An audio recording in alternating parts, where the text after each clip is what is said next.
நல்லா இந்த மாதிரி நல்லெண்ணெயை விட்டு கொதிக்க கொதிக்க மாங்காய் போட்ட சங்கரா மீன் குழம்பு சாப்பிட்டோம் அப்படின்னா சுடுசாதத்தோடையும் இட்லியோடையும் அவ்வளோ அருமையா இருக்குங்க. வேற எல்லாமே தோத்து போயிருங்க. மாங்காய் சாப்பிட்றதா மீனை சாப்பிட்றதா அப்படின்ற ஒரே கன்ஃபியூஷனா இருக்குங்க.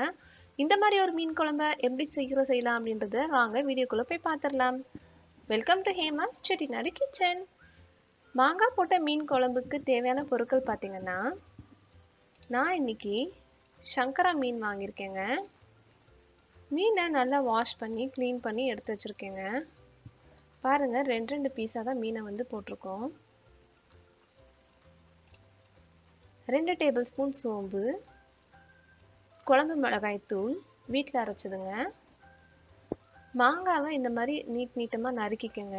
ஓடோடு நறுக்குனீங்க அப்படின்னா மாங்காய் குழம்புல கரையாதுங்க. சின்ன வெங்காயம், கடுகு, பூண்டு, நான் ஒரு லெமன் சைஸ் அளவுக்கு புளி எடுத்திருக்கேங்க. புளி பார்த்தீங்கன்னா நான் இப்போ கரைச்சி எடுத்து வச்சுருக்கேன். கல்லுப்பு, தேங்காய், வெந்தயம், நல்லெண்ணெய். இப்போ பார்த்தீங்கன்னா ஒரு மிக்ஸி ஜாரில் வெங்காயம், சோம்பு 1 டேபிள் ஸ்பூன், கல்லுப்பு, தேங்காய் கூடயே வீட்டில் அரைச்ச மிளகாத்தூளையும் ஆட் பண்ணிக்கலாங்க. அரைக்க தேவையான அளவுக்கு தண்ணியை விட்டு நல்லா மையாக அரைச்சி எடுத்துக்கோங்க. இன்னொரு பக்கம் பார்த்தீங்கன்னா ஒரு பாத்திரத்தில் புளிய கரைசலை விட்டு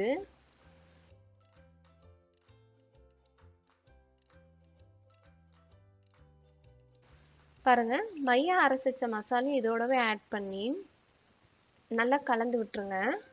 புளிப்பு வந்து பார்த்தீங்கன்னா கொஞ்சம் கம்மியாகவே இருக்கட்டும். ஏன்னு பார்த்தீங்கன்னா நம்ம மாங்காய் ஆட் பண்ணுறனால புளிப்பு ஈக்குவலாக இருக்குங்க, மாங்காயோட புளிப்பு. இந்த ஸ்டேஜில் நம்ம வந்து இந்த மசாலையும் உப்பு புளிப்பு காரமெல்லாம் இருக்கான்னு செக் பண்ணிக்கலாம். இப்போ எப்படி தாளிச்சிடலான்னு பார்த்துடலாங்க.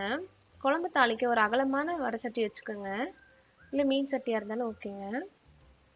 அதில் 2 டேபிள் ஸ்பூன் அளவுக்கு நல்லெண்ணெயை விட்டு நல்லெண்ணெய் காஞ்சதுமே கடுகு போட்டு கடுகு நல்லா பொரியட்டுங்க.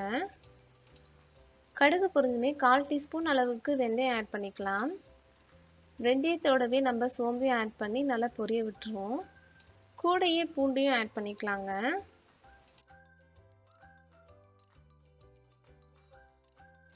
பூண்டெல்லாம் நல்லா வதங்கினதுமே நம்ம இப்போ அரைச்சி கலந்து வச்சுருக்கோம் இல்லைங்களா, அந்த மசாலையும் இதில் ஆட் பண்ணிக்கலாங்க.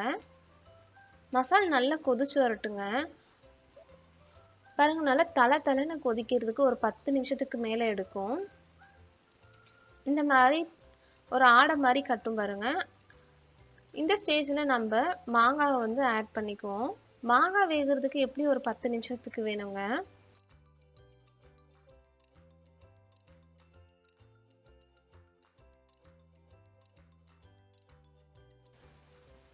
பாருங்க, இந்த மாதிரி மாங்காய் வேகக்கூடாது.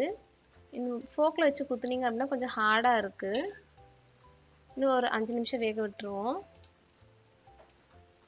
பாருங்க, இந்த மாதிரி சாஃப்டாக மாங்காய் வெந்தாதாங்க அந்த டேஸ்ட் நல்லா இறங்கும். மாங்காய் போட்ட மீன் குழம்புன்னு நல்லா தெளிவாக தெரியுங்க. பாருங்க, எண்ணெய்லாம் நல்லா பிரிஞ்சு வந்துருச்சு, குழம்பு நல்லா வெந்துருச்சு.